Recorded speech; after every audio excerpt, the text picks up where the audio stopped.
In Britain, Rupert Murdoch's media empire is at the center of a widening scandal over how far tabloids will go to get a story.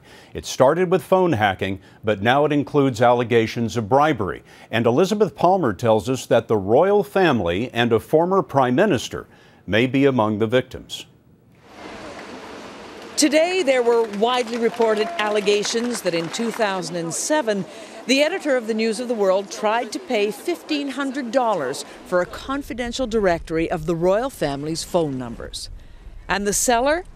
Police officers assigned to protect them, who also sold the paper information on where the Queen and her family would be. And there's more. Accusations that another of Rupert Murdoch's papers, The Sun, obtained the medical records of former Prime Minister Gordon Brown's baby just after he was diagnosed with cystic fibrosis. It was Rebekah Brooks, Murdoch's British CEO, who called the Browns to tell them the story was running. This, according to former political aide David Muir.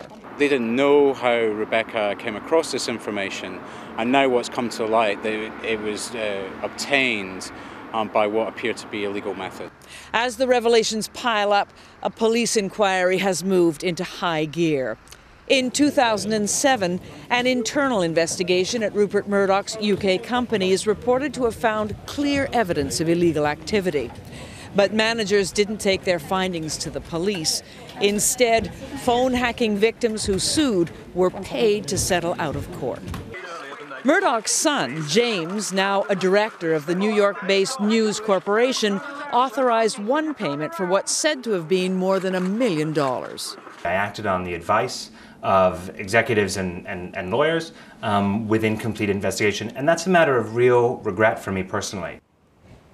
Now, this has already damaged Rupert Murdoch's business. He's already lost his most profitable newspaper here in the UK, the News of the World, and now an ambitious $12 billion attempt to expand into the satellite television business has been delayed for months. Maybe it will be blocked altogether. Shareholders are not happy. The share price of News Corp was down today in New York by 7.5%. Scott? Thanks, Liz.